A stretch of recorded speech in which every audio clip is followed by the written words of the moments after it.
এখানে মুনাফিক কথাটা যখন বলা হয় এটা মওদুদিবাদের কারণে বলা হয় না, এটা বলা হয় আচরণগত কারণে। মুনাফিকের 3টা বৈশিষ্ট্য আছে আমরা জানি, হ্যাঁ, কিন্তু এক নাম্বার বৈশিষ্ট্য যে সে যখন কথা বলে মিথ্যা বলে। তো জামাত এই পর্যন্ত সত্য কথা বলছে, তার একটা উদাহরণ আমাকে দিতে পারলে আমি খুশি হতাম জাতীয় রাজনীতিতে। হ্যাঁ, আমি 3টা দিয়ে শুরু করি। কারণ বিএনপির 3টা স্ট্রং পয়েন্ট আছে। একটা হলো ধর্মীয় বা মুসলমানদের ক্ষেত্রে ইসলামী মূল্যবোধ, আইন শৃঙ্খলা রক্ষার ক্ষেত্রে তার একটা সফলতার ঐতিহ্য, অপারেশন ক্লিন হার্ট, বিতর্ক সত্ত্বেও মানবাধিকার লঙ্ঘন সত্ত্বেও মানুষ পছন্দ করছিল। আর হলো আধিপত্যবাদ বিরোধী অবস্থান। এইটা 3টা বিএনপির স্ট্রং পয়েন্ট। এই 3টাকে বিএনপির বিরুদ্ধে তারা ব্যবহারের চেষ্টা করে। বিএনপি ভারতের দালাল হয়ে গেছে, এই যে তাদের একজন মুরগি কবিরের অবসান হয়েছে, ছাগল কবিরের আবির্ভাব হয়েছে। বলতেছে কি, কালকে দেখলাম আমি যে তারেক রহমান কি হয়েছে, ভারতের অনুকম্পায় আসছে দেশে। হ্যাঁ, খুব, তারা তো রাজনীতি করে না, তারা কিন্তু ন্যারেটিভ করে। তো এটার মধ্যে সত্যতা কতখানি?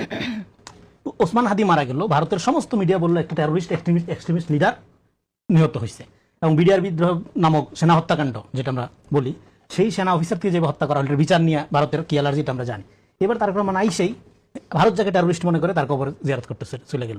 যেই সেনা হত্যাকাণ্ডের বিচার কোনোভাবে যদি না হইতে পারে, তার জন্য যত আয়োজন করা দরকার করছে, হ্যাঁ, সম্মিলিতভাবে আওয়ামী লীগ মেরা মিল্লা, তারেক রহমান তাদের কবর জিয়ারত করতে চলে গেল। তাহলে কত বড় ভারতের সিগন্যাল নিয়ে আসছে আপনি চিন্তা করেন। তার মানে যে মিশা কথা তো শিল্পের পর্যায়ে নিয়ে গেছিল হাসিনা, তোরা যে মিশা কথা, এটা কাঁচা মিশা কথা, এটা গন্ধ বাইর হয় এখান থেকে, এটা পাকেও না।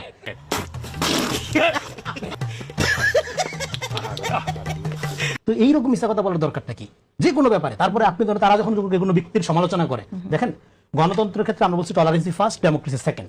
তো একটা আমরা ধরেন যে জামাতের সমালোচনা করি, ধরেন আমি কট্টর সমালোচক, তো আপনি তো আমাকে ওয়েলকাম করবেন, আমার সাথে এঙ্গেজমেন্টে যাবেন। কিন্তু যখনই আমি সমালোচনা করবো আপনি বলুন কি, তুই দালাল, হ্যাঁ, তুই সুপা বিএনপি।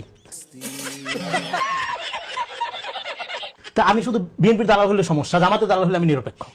এই জায়গায় আপনি ঠেলেন। তারপরে হলো আমার চরিত্র হননের জন্য যত ইসবের গল্প বানানো যায় সব লিখতেছে কন্টিনিউ ভাবে। কিন্তু এর আগ পর্যন্ত আমি ভালো ছিলাম, আমার একটা সমাবেশের ছবি, হ্যাঁ, মানে একটা অনুষ্ঠানের ছবি, আমি পাশে দাঁড়িয়েছি অন্যদের মুসাফা করার সুবিধা দেওয়ার জন্য, সেটাকে প্রমাণ, মানে যত রকম ট্রোল করা যায় করছে। ওরা জানেই না যে 6 তারিখে আমার একটা মানে আপনার বৈঠক হয়েছে, সেটা তো আমি ছবি তুলবো না বা আমি তোদের মধ্যে প্রচার করবো না। কিন্তু ওরা হেন কোনো, আমি বলতেছি আমার ক্ষেত্রে তারা এই পর্যন্ত যত সমালোচনা করছে এর মধ্যে একটা সত্য থাকলে মন্ডারে বুঝাইতে পারতাম আমি।